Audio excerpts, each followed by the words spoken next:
కాబట్టి సామెతలు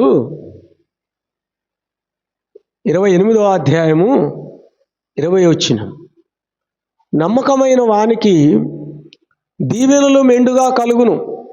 హల్లెలూయా. నమ్మకమైన వ్యక్తికి మెండైన ఆశీర్వాదములు కలుగును అని ప్రభువాక్యం సెలవిస్తుంది. ప్రియమైన దేవుని బిడ్డలారా, ప్రార్థనలో నమ్మకంగా ఉండాలి. దేవుని ఆత్మతో నింపబట్టంలో నమ్మకంగా ఉండాలి. దేవుని స్తుతించటంలో నమ్మకంగా ఉండాలి. దేవుని ఆరాధించటంలో నమ్మకంగా ఉండాలి. దేవుని ఆత్మతో నింపబట్టంలో నమ్మకంగా ఉండాలి. కాబట్టి ప్రియమైన దేవుని బిడ్డలారా, దేవుని యొక్క స్వరం వినటంలో నమ్మకంగా ఉండాలి. దేవుని యొక్క దర్శనం చూడటంలో నమ్మకంగా ఉండాలి. దేవుని ప్రేమించే విధానంలో నమ్మకంగా ఉండాలి. దేవుని ఆరాధించే విషయంలో నమ్మకంగా ఉండాలి. దేవుని చేత ఆశీర్వదింపబడే బిడ్డలుగా నమ్మకంగా ఉండాలి. నమ్మకం చాలా అవసరమైనది. కాబట్టి ప్రియమైన దేవుని బిడ్డలారా, ప్రభువారు ఏం సెలవిస్తున్నారు దైవ గ్రంథములు అంటే, సామెతలు 28-26 వచనంలో ఏం చెప్తుందంటే, తన మనసును నమ్ముకొని వాడు బుద్ధిహీనుడు.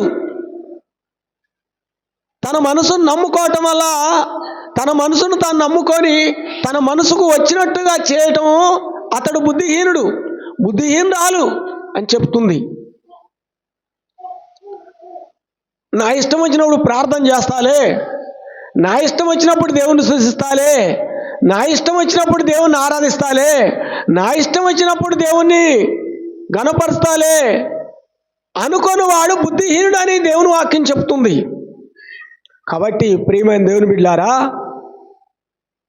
దేవాది దేవుడు సెలవిస్తున్నాడు, రాజాతి రాజు సెలవిస్తున్నాడు, సైన్యములకు అధిపతి యెహోవా సెలవిస్తున్నాడు. ప్రియమైన దేవుని బిడ్డలారా, మనం ఏ విషయంలో నమ్మకంగా ఉంటున్నాం అనేది మనం ఆలోచించాలి. నీవు ఆలోచించాలి, నేను ఆలోచించాలి. కాబట్టి నమ్మకమైన జీవితము మన పట్ల, నా పట్ల, నీ పట్ల ఉన్నదా లేదా అనే విషయాన్ని ఆలోచించాలి. కాబట్టి తన మనసును నమ్ముకొని వాడు బుద్ధిహీనుడు. మన మనసును నమ్ముకొని తప్పు పనులు చేస్తాం. మన మనసును నమ్ముకొని దేవునికి విరుద్ధమైన మాటలు మాట్లాడతాం. మన మనసును నమ్ముకొని దేవునికి అసహ్యమైన కార్యాలు చేస్తాం. మన మనసును నమ్ముకొని దేవునికి బాధ కలిగించే మాటలు చెప్తాం. మన మనసును నమ్ముకొని స్వార్థానికి తెగబడతాం. దేవుని గణపరచాలి అనే ఆలోచన రాదు. దేవుని ఎలా గణపరచాలి అంటే, ప్రియమైన దేవుని బిడ్డలారా, దైవ గ్రంథం చెప్తుంది. సామెతలు 3:9, 3:10 చెప్తుంది, నీ రాబడిలో ప్రథమ ఫలమును నీ ఆస్తిలో భాగమిచ్చి యెహోవాని గణపరచుము అంటే, అప్పుడు ఏమనిపిస్తుంది? ఒక ధనవంతుడు వచ్చాడు, అయ్యా నాకు నిత్య జీవం కావాలన్నాడు. సరే, నీ ఆస్తి వదిలిపెట్టి నీ ఆస్తి పరిచర్యకి ఇచ్చేసి, దేవుని పరిచర్యకి ఇచ్చేసి నన్ను వెంబడించు అంటాడు. అనేసరికి అయ్యో నా ఆస్తి నేనెందుకు ఇవ్వాలా అనుకొని ఆయన బాగా ముఖం చిన్నబుచ్చుకొని బాధపడి ఏడిచిపోయాడు. అన్ని ఆజ్ఞలు పాటించాడు. చిన్నప్పటి నుంచి కూడా చాలా ఆజ్ఞలు అన్నీ పాటించాడు. కానీ ఆయనకు కోరిక ఉంది. ఏం కోరిక? నిత్య జీవం కావాలి, నిత్య మహిమలో ప్రవేశించాలి, నిత్య జీవంలో ప్రవేశించాలి అని కోరికున్నది. కానీ తన కోరికున్నది కానీ దేవుని గణపరిచే విషయంలో తన సొమ్మును ఖర్చు పెట్టాలంటే ఏడ్చాడు, ఏడ్చి వెళ్ళిపోయాడు. అయితే మరి యేసుప్రభువు చెప్పిన మాట, ఆజ్ఞను లోబడడా? యేసుప్రభువు ఆజ్ఞకు లోబడలేదు, యేసుప్రభువు మాటకు లోబడలేదు, యేసుప్రభువు మాటకు మరి అర్థం చేసుకోలేదు. ధనం కొరకు ధనం విషయంలో ఎంతో ప్రేమించాడు. అంటే అక్కడ అర్థం ఏంటంటే యేసుక్రీస్తుని ప్రేమిస్తున్నా అని చెప్పాడు, కానీ యేసుప్రభు వారిని ప్రేమిస్తే నిజంగా ఆయన చక్కగా యేసుప్రభు వారు చెప్పినట్టుగా వినేవాడి. కాబట్టి మరి నిత్య జీవములో ఆశీర్వాదాన్ని పొందలేకపోయాడు, నిత్య జీవానికి సంబంధించిన ఆశీర్వాదం పొందలేకపోయాడు. ఈ లోక సంబంధమైన ప్రతి ఆశీర్వాదము కూడా అతని కొరకు సమకూర్చుకున్నాడు. ఏ ఆశీర్వాదమైనా పొందుకున్నాడు, ఎందుకంటే నేను 10 ఆజ్ఞలు పాటించాను.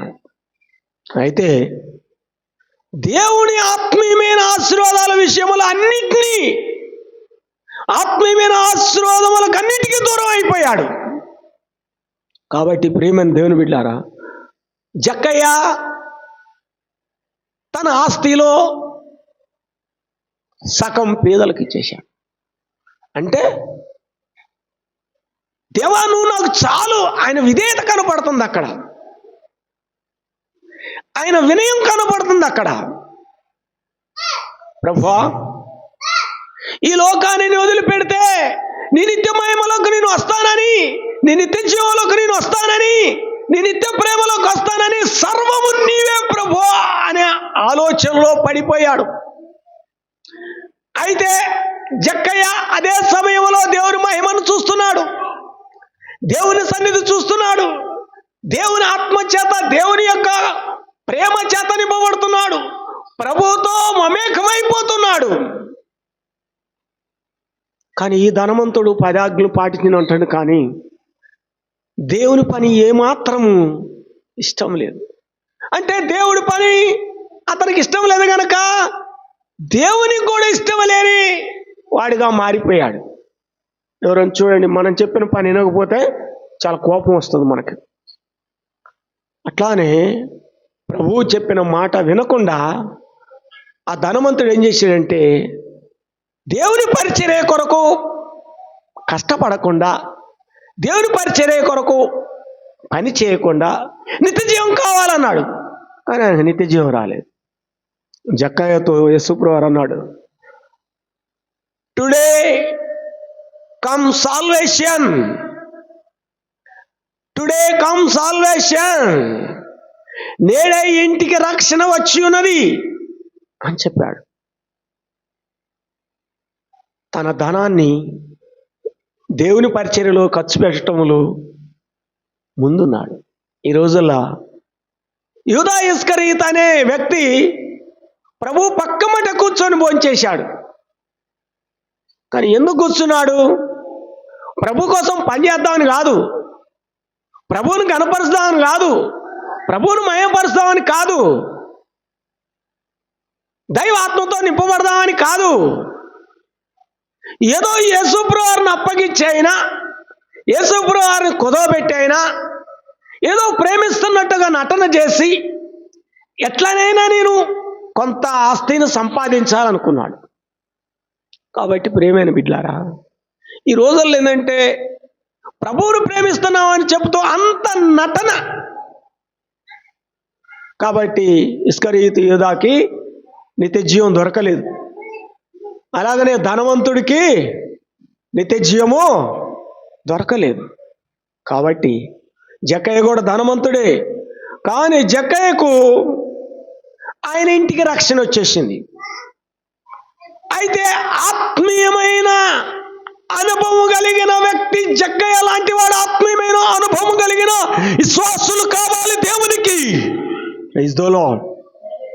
ఆత్మీయంగా నింపబడేవారు కావాలి దేవునికి. Praise the lord. ఆత్మీయమైన కార్యాల యందు మనసుంచే వాళ్ళు కావాలి దేవునికి.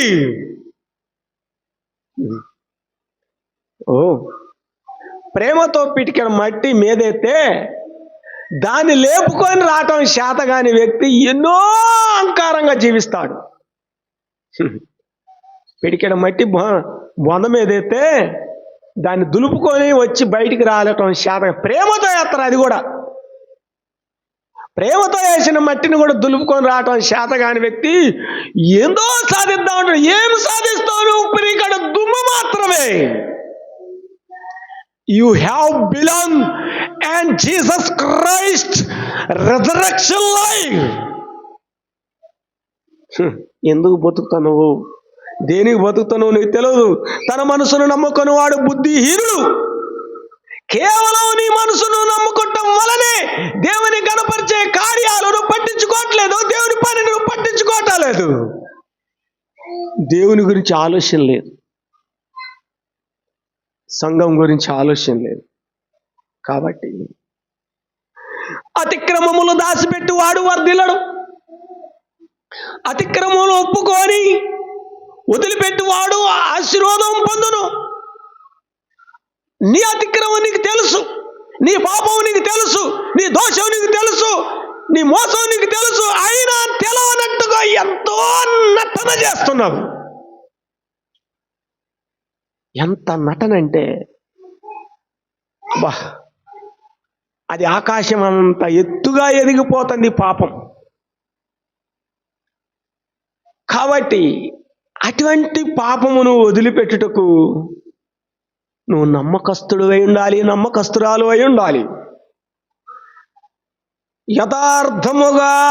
యథార్థవర్తనుడు భక్తిహీనునికి హేయుడు. యథార్థవర్తనుడు భక్తిహీనునికి హేయుడు. యథార్థంగా ఉండే వాళ్ళ దగ్గరకు పోరండి, యథార్థంగా మాట్లాడే వాళ్ళ దగ్గర నిలవరండి, యథార్థంగా వాక్యం చెబితే అడిగి పోరండి. వాళ్ళు పట్టించుకోరండి వాళ్ళని. కాబట్టి యథార్థవర్తనుడు భక్తిహీనుడికి వేయుడు. ఎప్పుడు భక్తిహీనుడు యథార్థంగా మాట్లాడే వాని మీద ఎంతో కక్ష పెంచుకుంటాడు, ఎంతో కోపం పెంచుకుంటాడు, ఎంతో ఈర్ష్య పెంచుకుంటాడు. కాబట్టి ఇట్లాంటి ఈర్ష్యల్లో బతుకుతున్నారు దేవుని పిల్లలు. ప్రియమైన దేవుని బిడ్డలారా, నీ మనసును తన మనసును నమ్ముకొని వాడు బుద్ధిహీనుడు. నీ మనసును నమ్ముకొని నువ్వు బ్రతుకుతున్నావు గనక నువ్వు బుద్ధిహీనం అని తెలుసుకోవచ్చు, నీకు నువ్వే తెలుసుకోవచ్చు. ఎవళ్ళ తప్పు వాళ్ళకు తెలుసండి, ఎవళ్ళ దోషం వాళ్ళకు తెలుసండి. అదే నిజంగా ఆత్మీయుడైతే దేవుని వాక్యం అట్లా అర్థం కాగానే, అట్లా తెలగానే వెంటనే విలపిస్తాడు, ఏడుస్తాడు, పక్షస్థం పడతాడు. దేవా, నా అతిక్రమములు ఒప్పుకుంటున్నాను, నన్ను క్షమించు అంటాడు. ఆ పాపము చేయలేడు, చేయటం చేత కాదు. ఎన్నిసార్లు చెప్పినా అదే పాపం చేస్తూ ఉంటావు, ఎన్నిసార్లు చెప్పినా అదే తిరుగుబాటు చేస్తావు, ఎన్నిసార్లు చెప్పినా అదే మోసం చేస్తావు, ఎన్నిసార్లు చెప్పినా అదే పని చేస్తావు. సామెతలు 28:18 యథార్థముగా ప్రవర్తించువాడు రక్షింపబడును. నువ్వు యథార్థముగా ప్రవర్తించగలవా దేవుల్లో, నువ్వు రక్షింపబడతావు. యథార్థమైన జీవితం నీకు లేదు, అసలు నీవు ఆ మేఘములో ఎలాగెత్తబడతావు, ఆ మహిమలో ఎలా ఎత్తబడతావు, ఆ దేవుని జీవంలో ఎలాగెత్తబడతావు, ఆ దర్శనం ఎట్లా చూస్తావు, ఆ దైవత్వంలో ఎలాగపోతావు. ఎవరినో మోసం చేద్దామని యేసుప్రభువారు పక్కమట కూర్చొని భోజనం చేసి ఎంతో ప్రేమిస్తున్నట్టుగా చాలా నటనలతో జరిపాడు ఇస్కరియోతు యూదా. తనకు నెమ్మది లేక తన మనసు నమ్ముకొని అలాగే చేశాడు గనక, తనకు నెమ్మది లేక తాను ఊరి పెట్టుకొని చచ్చిపోయాడు. ఏదో ఒక దినమున నువ్వు అన్యాయస్తుడు అయితే, నువ్వు ద్రోహి అయితే, నీ ద్రోహాలు ఒప్పుకోకపోతే ఏదో ఒక దినమున నీవు నీ ప్రాణానికి హాని చేసుకుంటావు. నీతిమంతుడును, సత్యమంతుడును, యథార్థమంతుడును దేవుని పరిచర్య కొరకు నీ ఇంటికి రక్షణ వస్తుందా? నువ్వు దేవుని కనపరుస్తున్నావా? నీ కష్టార్జితం అంతట్లో దేవునికి ఇవ్వాలనే ఆలోచన నీకు లేదు గనక నువ్వు భక్తిహీనుడివి. దేవుని పరిచర్య కొరకు ఆలోచన లేదు. యూదా ఇస్కరియోతుకు యేసుప్రభువారు అమ్మటే కూర్చోండి, ఏమాత్రం ఆలోచన లేదు. ప్రియమైన దేవుని బిడ్డలారా, కాబట్టి ఇక్కడ ప్రభువారు అంటున్నాడు, కాబట్టి కీర్తనలు 101:6 నా యొద్ద నివసించున్నట్లు దేశములో నమ్మకస్తులైన వారిని నేను కనిపెట్టుస్తున్నాను. My dear friend, my dear brother, దేవుడు నిన్ను కనిపెడుతున్నాడు. నువ్వు నమ్మకస్తుడుగా ఉంటావా?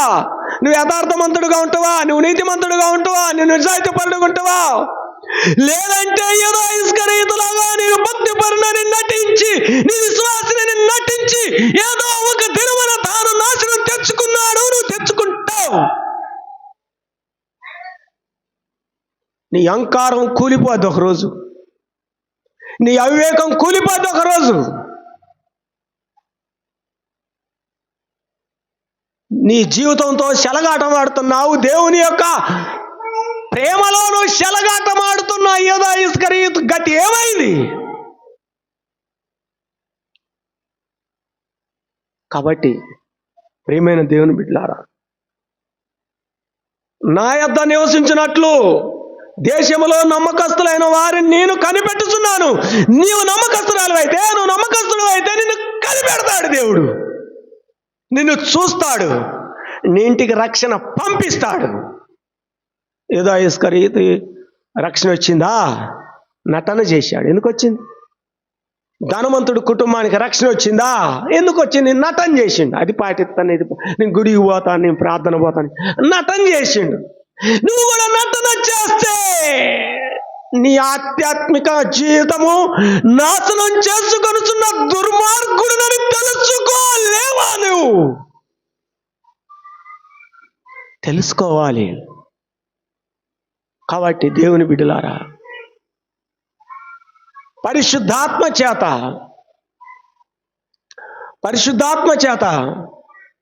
నీవు నింపబడాలి.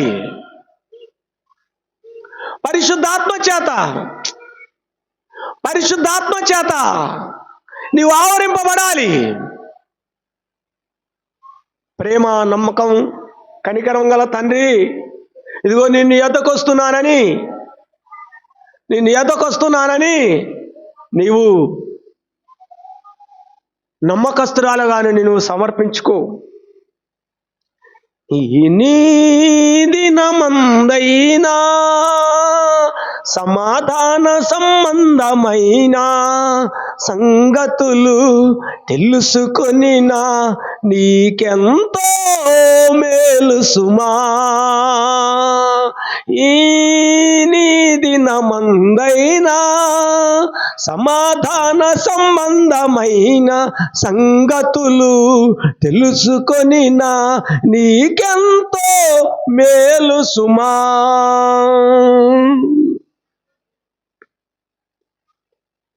నిర్దోష మార్గమున నడుచుకొని వారు నాకు పరిచారకులగుదురు. నువ్వు నిర్దోషి మార్గములో ప్రయాణిస్తున్నావా? యేసుక్రీస్తు బిడ్డనని చెప్పుకుంటూ, యేసుక్రీస్తు విశ్వాసనని చెప్పుకుంటూ, నేను దేవుని నమ్ముకున్నానని చెప్పుకుంటూ, దేవుని పక్కనే కూర్చుంటూ, దేవుని దగ్గర అన్నపానాలు పూజిస్తూ, దేవుణ్ణి అమ్ముకొని దేవుణ్ణి నరహత్యకు అప్పగించిన దుర్మార్గులైన విశ్వాసులాగున్నావా?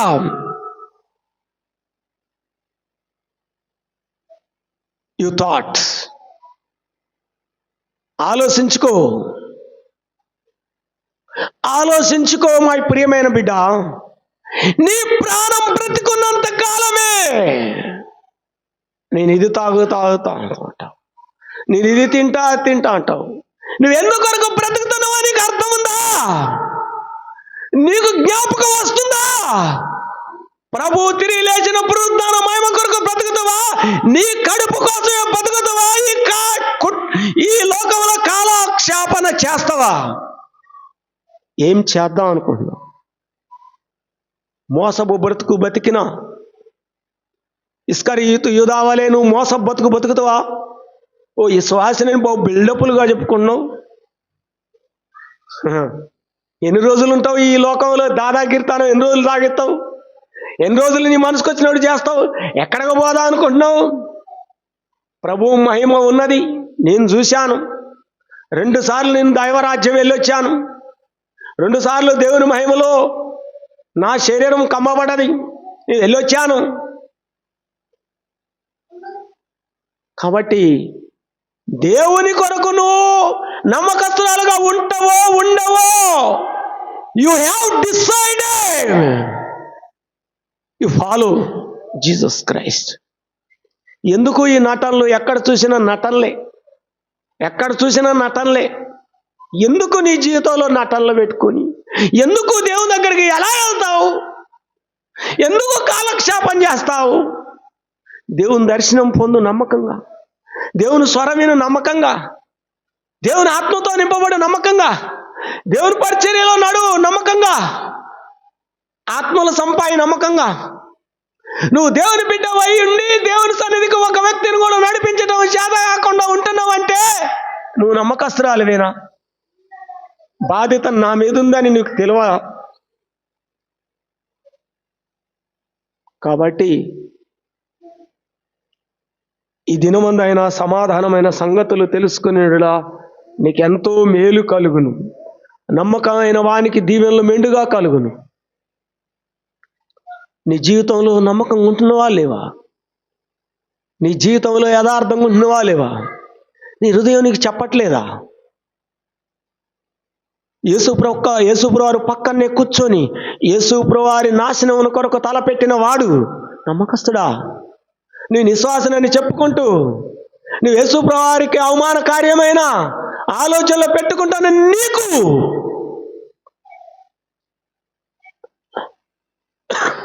ఆ రోజు భరిస్తావా? నిత్య జీవం ఉన్నదని నమ్ముతానవా? నువ్వు అది నమ్మట్లేదు కనుక ఈ మాటలు అంగీకరించలేవు. నీకు ఆ విషయం లేదు కనుక ఈ మాటలు నీకు కష్టంగా ఉంటున్నాయి. నిత్య జీవంలో నాకు భాగం ఉన్నదని నీకు నమ్మకం లేదు కనుక ఈ మాటలన్నీ నీకు పెద్ద బండలాగా ఉండిపోయినాయి. యేసయ్య 1986లో నాతో మాట్లాడితే నేను యేసయ్య వెలుగును చూసి యేసయ్యలో నేను కరిగిపోయి కన్నీరు గార్చి ఎంతో వేడ్చి ఆ ఒక్క రోజు నుంచే బతికుంటే యేసయ్య పని చేయాలనుకున్నా అంతే. ఎన్ని చెప్పినా నీకు అర్థం కావట్లేదంటే ఎక్కడ నమ్ముకున్నావు నువ్వు? ఎన్ని రోజులు చేస్తావు నటన? 4 రోజులే కదా. ప్రేమతో పిరికెడతో మట్టి నీ మీదేస్తే లేపుకొని రాలేని వాడివే నీవు. ఒక్కసారి ప్రేమతో నీకు మట్టి పిరికెడబడదంటే నీ జీవితం close. And Jesus Christ my resurrection life you have believed. And నువ్వు అది నమ్మలేదు. నువ్వు ఉత్తిదే అది నమ్మలేను. నువ్వు నమ్మితే దేవుడి పని మీద నువ్వు ఎప్పుడు పని చేయాలంటావు? దేవుడి కొరకు ఏం పని చేయాలంటావు? దేవుడి కొరకు ఏం పని చేయాలా? అయ్యగారు చెప్పండి ఏం పని చేయాలి నువ్వు అడుగుతావు. చెప్పుతంటే 2 చెవులు మూసుకొని 2 చేతుల్లో రాళ్ళు పట్టుకొని సంపుదామని చూస్తానువా యథార్థమైన సేవకుల్ని? ఇంత దరిద్ర బతుకుంటా దేవుడు ఎలా దర్శనమిస్తాడు, ఎలా మాట్లాడతాడు? ఎవరు నువ్వు గుడ్డోని చూసుకొని నువ్వు గుడ్డోడు అమ్మడిపోతావా? ఎంత దారుణం. మత్తయి సువార్త 15:13 చూస్తే నా తండ్రి నాటని ప్రతి మొక్కయు పెళ్ళగింపబడును. గుడ్డివాడు గుడ్డివానికి త్రోవ చూపితే 2 గుంటలో పడతారు కదా. ఎవడో రక్షణ లేని వాని వైపు చూస్తావు, ఎవడో చేతగాని వాని వైపు చూస్తావు, ఎవడో భక్తి చూస్తావు. వాడు అట్లుంది కనుక నేనెందుకు దేవుడు పనిలో సాగాలంటావు? ఎంత దరిద్ర బతుకుతున్నావు, ఎంత దరిద్రపు ఆలోచనలు ఆలోచిస్తున్నావు.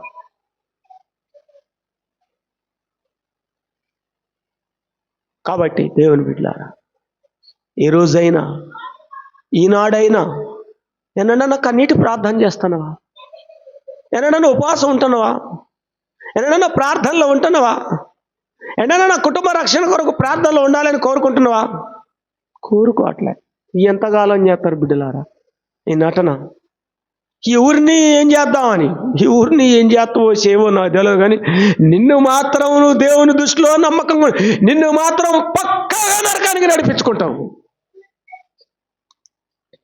నీకు నీవే కీడు చేసుకున్నావు అని తెలుసుకుంటే చాలు.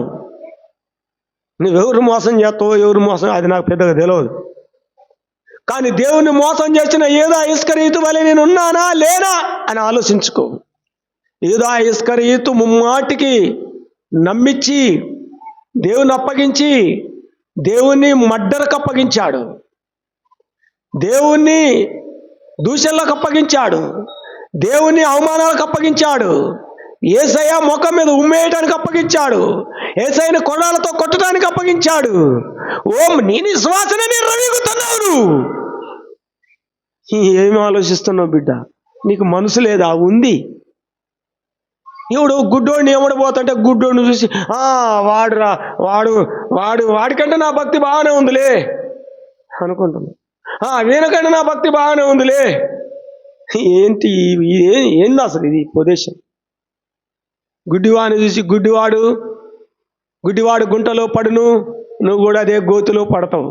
కాబట్టి ఆ విధముగా ప్రయత్నించకు. ఈరోజైనా మనసు మార్చుకో. ప్రార్థన మోకరిద్దాం. ప్రేమ, నమ్మకం, కనికరం గల తండ్రి, జీవాధిపతివైన తండ్రి, పరిశుద్ధుడైన తండ్రి, ఒక్కొక్క రోగిని మీరు ముట్టండి తండ్రి. Back pain heal my god and Jesus Christ, every brother, every sister, any brother, Lord Jesus Christ, kidney problem, you heal my Jesus Christ. Lord Jesus Christ, heal every pain, every leg problem, ప్రతి విధమైన గుండె నొప్పి, ప్రతి విధమైన నరాల నొప్పులు, ప్రతి విధమైన జ్వరము, ప్రతి విధమైన రోగము, దయ్యాల నుంచి విడుదల, దురాత్మ నుంచి విడుదల, దుష్టశక్తుల నుంచి విడుదల. ఈ రోజే నీకు రక్షణ వచ్చినట్లుగా జక్కయ్య వలె నీకు మార్పు కలుగును గాక. కఠినపరచబడిన నీ హృదయమునకు ఏమీ అర్థము కాదు బిడ్డ. ఈరోజే కడుపు నొప్పి నుంచి స్వస్థత కలుగును గాక.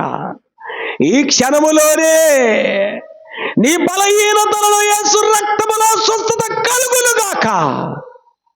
ఈరోజే ఈ సమయములోనే కొరినేలి మిట్ట మధ్యాహ్నములో దేవుడి దర్శనం చూస్తున్నాడు. ఇదిగో ఆత్మీయులు దేవుని దర్శనం చూస్తారు. ఇదిగో ఆత్మీయులు దేవుని కొరకు నిలబడతారు. ఇదిగో ఆత్మీయులు దేవుని కొరకు నమ్మకస్తులుగా ఉంటారు.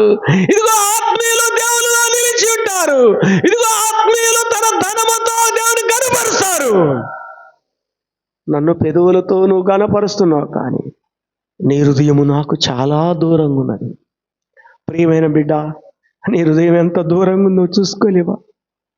ఈ లోక నటల్లో పడి, ఈ లోక మోసములో పడి, యూదా ఇస్కరియోతు ప్రభువుకు దూరమై పునరుద్ధానమై మనం పోగొట్టుకొని దేవుని నిత్య జీవాన్ని పోగొట్టుకొని నెమ్మది లేక ఉరిపెట్టుకొని పేగులెళ్ళి చనిపోయాడు. తను తానే నాశనం చేసుకున్నాడు. నువ్వు నటన చేస్తే నిన్ను నువ్వు నాశనం చేసుకుంటావు, నిన్ను నువ్వు పాడు చేసుకుంటావు, నిన్ను నీవు మరణానికి అప్పగించుకుంటావు. నీ చేతులతో నీకు నష్టం జరుగుతుంది. ఈరోజే నీ మనసు మార్చుకో. ఈరోజే నీ ఆలోచనలు మార్చుకో. ఈరోజే నీ తలంపులు మార్చుకో. ఈరోజే నీ ప్రవర్తన మార్చుకో. ఈరోజే నీ యొక్క ప్రతి విధమైన బలహీనత నుంచి యేసుక్రీస్తు నిన్ను స్వస్థపరచును గాక.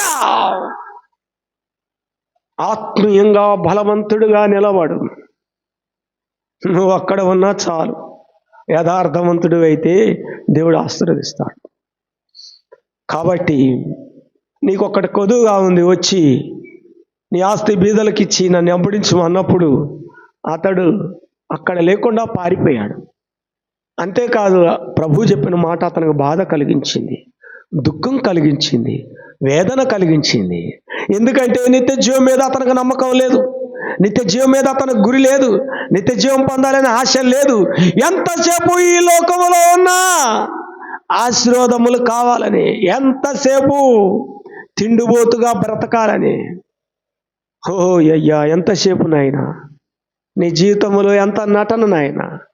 ఈ నటనంతా నీ కడుపులో ఒక బాంబులాగా తయారైపోయి ఒక బాంబులాగా పేలిపోతే ఏ రోజు నువ్వు మరణిస్తావా తెలవని పాపములో నిలబడుతున్నావు. నీ పాపము నిన్ను నాశనం చేయక తొలకనే, నీ పాపము నిన్ను మోసం చేయక తొలకనే నీవు యథార్థవంతుడిగా నిలుచుటకు దేవుని సన్నిధిలో ప్రార్థించు. హల్లెలూయా, హల్లెలూయా. స్తుతి స్తుతి స్తుతి స్తుతి స్తోత్రం. సహాయం చేయమన్నాడు.